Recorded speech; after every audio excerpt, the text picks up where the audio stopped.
श्री सत्य गुरुदेवाय नमः।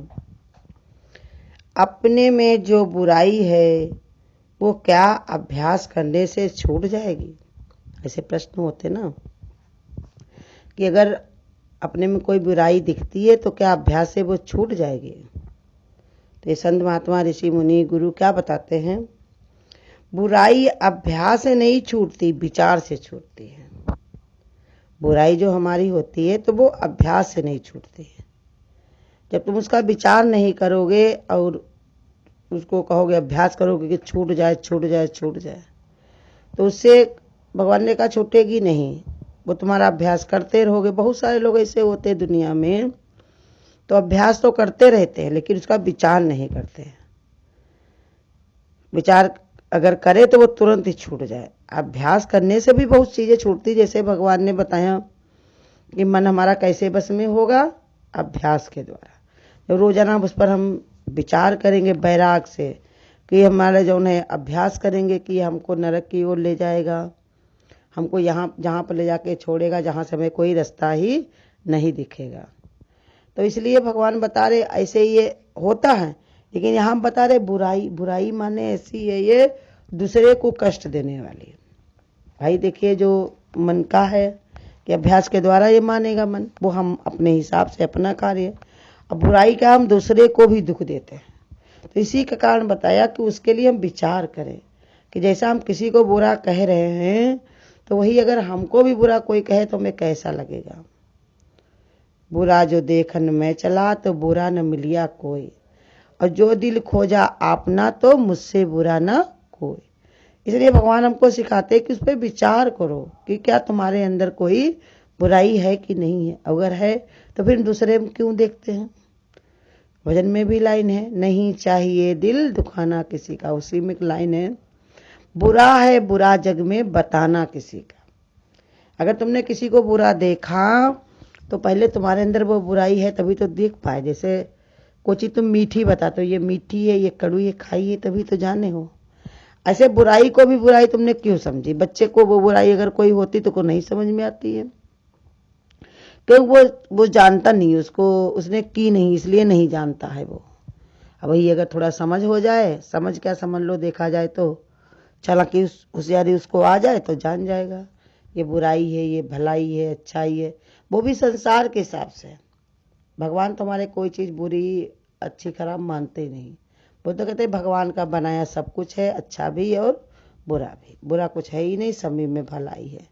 जैसे दिन भी भगवान के हैं और रात भी भगवान की। इसमें क्या खराबी है? रात में जो अंधेरे होता है तो इंसान सब लोग सोते हैं, आराम करते हैं, चैन से उनको रेस्ट मिल जाता है, बैटरी उनकी चार्ज हो जाती, क्या खराबी है? ऐसे इंसान को अगर बुराई करता भी कोई दिखाई पड़ता है तो कर्म कट गया। कोई हमारी बुराई करता है या हम अपने में बुराई देख लें तो किसी के साथ ना करें, विचार से समझ लें तो हमारा वही कर्म कट जाएगा ना, तुरंत ही छुट्टी मिल जाएगी। तो इसलिए बता रहे जो गुरु ये जो है कि बुराई कैसे जाएगी? हमारे जो है विचार से। उसको सत्संग के द्वारा, शास्त्रों के द्वारा, संतों के द्वारा ठीक तरह से समझ करके विचार करके त्याग दे। विचार पूर्वक। संत महात्मा बताते कैसे कि जब तुम किसी में बुराई देखते हो तो पहले वो बुराई तुम्हारे में ही होती है, होती भी है, और ऊपर से जिस समय तुम्हारे अंदर ये बुराई आती है उस समय तुम्हारा मन कितना बिगड़ जाता है। अपने लिए क्या भलाई करते हैं? पहले अपना चित्त गंदा करते हो, अंतःकरण गंदा करते हो, पहले अपने विचार गंदे करते हो, अपने श्रेष्ठ अपने जो भगवत देखने का जो भाव होना चाहिए उसको हटा देते हो, कितना सारा नुकसान कर डालते हो, तब कहीं तुम किसी में बुराई देखते हो। तो इसलिए बता रहे कि उसको सत्संग के द्वारा, सत्संग में सब ये समझाया जाता है कि सबके अंदर एक परमात्मा ही विद्यमान, दूसरा कोई है ही नहीं भगवान के अलावा। तुमने दूसरा क्यों देखा? दूसरा देखना ही पाप है। और तुमने जब इतना बड़ा पाप किया है तो तुम फिर दूसरे को क्यों कहते हो? पिक्चर में भी गाना है कि पत्थर वही मारे जिसने कभी पाप ना किया हो, जो पापी ना हो। तो ऐसे ही बता रहे भगवान की तुम सत्संग भजन से जब तुम उसमें समझ में तुम्हारे आएगा कि तुम्हारे में कितनी सारी कमियां हैं। तुम दूसरे में तो बुराई देख रहे हो, किसी का कहने सुनने में जा रहे हो। इसलिए बताया सत्संग से इसको समझना चाहिए। सत्संग में ही इंसान को पता चलता है। जैसे बताया कि जैसे पहिया में जो पंचर होता है वो घर में नहीं पता चलेगा कहाँ है सुराख, कहाँ है सुराख, कहाँ है सुराख। लेकिन जब दुकान पे ले जाओगे वो तुम्हें पानी के टब में जब भिगोएगा उसको, टब में पानी डाल करके, तो अपने आप पंचर जहाँ पर होगा वहीं पता हो जाएगा, पानी वहाँ पर ही दम पुदबुदाने लगेगा। ऐसे ही बताया हम भी सत्संग भजन में जब जाते हैं तब अपनी कमियां पता चलती हैं, और जब अपनी कमियां पता चलती हैं तो दूसरे से तो ज़्यादा ही निकलेंगी ना, तो फिर हम दूसरे को क्यों कहने जाते। इसलिए बताया सत्संग से और शास्त्रों के द्वारा। शास्त्र जब उठाओगे तब देखोगे कि देखो शास्त्रों में कैसे कैसे दिया हुआ, कैसा संत होना चाहिए, कैसा भगवान का भक्त होना चाहिए, कैसे हमको जीवन निर्वाह करना चाहिए। उसके द्वारा हमको समझना ये है कि शास्त्र हमारे क्या बताते हैं। अभी हमारे में ही बहुत सारी कमियां हैं तो हम दूसरे में कमी क्यों देखें। तो का शास्त्रों के द्वारा और संतों के द्वारा। संत जो होते हैं वो सही बात बताते हैं, उनको डर नहीं रहता है किसी बात का कि हमको कोई हम कुछ गलत अगर बात लग जाएगी तो ये हमको 2 थप्पड़ मार देगा, और ये अच्छी बात लग जाएगी तो ये हमको 2-4-10,000 रुपया दे देगा। उनको कोई परवाह नहीं थी, वो सच्ची बात बताते हैं, अब वो भी मीठी करके बताते हैं, चाहे तुम्हारी अच्छी लगे चाहे ना लगे। गुरु हमारे यही कहते तुम्हारा मन करे मानो और मन करे तो ना मानो। गीता में भी बताया कि अर्जुन से भगवान कहते हैं तुम्हें सब कुछ समझा चुके, सब कुछ बता चुके, तुम्हारा अपना मन है, मानो या ना मानो। तो वही बताया संतों के द्वारा। संत उसको खोल करके उसके कर्म के बारे में बताएंगे, एक कितना हमारा नुकसान हो रहा है उसके बारे में बताएंगे, कितने जन्म हमारे बीत चुके हैं, आगे हम कौन कौन योनि को जाएंगे, वो सब संत महात्मा हमको समझाने देंगे। तो उनके द्वारा भी हमें ठीक ठीक समझ कर विचार करके त्याग देना चाहिए, माने रखना नहीं है। क्योंकि ये बुराई त्यागने का अभ्यास नहीं होता, त्याग विचारों से होता है, अभ्यास से नहीं। कहा कि इसका जो नहीं अभ्यास तुमने किया नहीं तो अपने आप ही आ गई संसार को देख देख करके।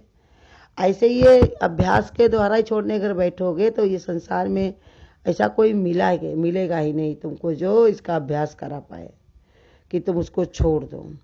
लेकिन अगर तुमने विचार बदल दिया, गुरु के ज्ञान से समझ बदल ली, तो फिर कोई उसको तुमको डाल भी नहीं सकता, तो अपने आप ही जान जाओ। जैसे तुमको कोई कहता रहे जब तक तुम शुगर ना तुमको पता चले बीमारी की शुगर है हमको, तब तक तुमको कितना कोई कहे अभ्यास करे ना खाओ ना खाओ, तुम चोरी से खा लोगे, छिप करके खा लोगे।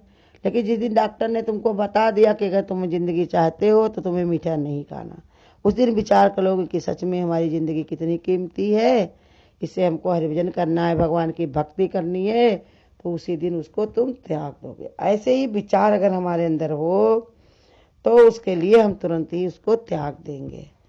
अभ्यास से एक नई स्थिति बनती है। जैसे हम रस्से पर नहीं चल सकते, पर इसका अभ्यास करें तो उस नट की तरह मन हम भी रस्से पर चल सकते। कहते अभ्यास कैसी चीज़ों का किया जाता है, जैसे चलने का है तो हम देख करके चल सकते, व्यायाम है हम कर सकते हैं। और जो ये सत्संग भजन में किसको जा रहा है उसको देख करके हम जाके बैठने का अभ्यास कर सकते हैं। लेकिन हमारे मन में क्या चल रहा है वो हम किसी को देख नहीं सकते, उसको हमको विचार करके ही बदलना पड़ेगा ना। मन कोई बदलता है या समझता है उसको देख करके हमारे वो हमको दिखा थोड़ी सके कैसे कैसे उसने मन बदला। इसलिए उसके लिए हमको ही अभ्यास करना पड़ेगा। जब हम इसका अभ्यास करेंगे, अभ्यास विचार करेंगे, देखेंगे, हमेशा हमारे विचार ऐसे हो कि हम इसको समझें कि ये हमको कहाँ पर ले जा करके छोड़ेगा। अगर हम किसी में बुराई देखते हैं, हमारे गुरु तो इतना बताते हैं ना किसी में बुराई देखो ना किसी में भलाई देखो, एक भगवान देख लो तो सब कुछ तुमको मिल जाएगा। एक परमात्मा देख लिया तो और कुछ देखना तुमको बाकी ही नहीं रहता है। तो इसलिए भगवान ने बताया सबसे अच्छे अपनी यही समझ होती है कि ये समझ लिया जाए बोधपूर्वक कि जो हमारी नासमझी है कि हम बुराई देखते हैं ये हमारी हट जाए। ये हमको दुख देने वाली, जन्म मरण में ले जाने वाली है। अगर हम आज इंसान के अंदर बैठा हुआ परमात्मा ना देखकर देह भाव से उसमें बुराई देखते हैं, कोई में भलाई देखते हैं, तो अपने को अधोगति में ही डालने हैं। बुराई वाला अच्छा भी हो सकता है, अच्छा वाला बुरा भी हो सकता है, और तुम्हारे बस में कुछ नहीं है, वो तो परमात्मा के हाथ में, वो अपने आप ही परमात्मा सब में चला रहा है। जैसे उसकी मर्जी होती वैसे ही सबको वो चला रहा है। इसलिए भगवान बता रहे कि विचार करो कि अगर हमको संत महात्मा बताते हैं, समझाते हैं कि हमको अगर हम एक ही समय मिला हमको, इसमें हम चाहे बुराई देख लें या किसी में भलाई देख लें या अपने उद्धार के बारे में सोच लें, हमको अलग से टाइम मिलने वाला नहीं है। तो इसलिए भगवान ये बता रहे हैं कि देखो बुराई अगर तुमको छोड़नी है तो विचार करो इससे हमको क्या फ़ायदा होगा, और हमारा सारा नुकसान का नुकसान है। जिस दिन हमारे अंदर ये विचार आने लगेगा वैसे ही हमारी बुराई जितनी है वो सब निकल जाएगी। जहाँ तक हो सके अपने में बुराई देखो, किसी और में नहीं, क्योंकि सभी में भगवान विद्यमान है। और अपने में भी परमात्मा देखोगे तो बुराई देखने की आदत तुम्हारी छूट जाएगी।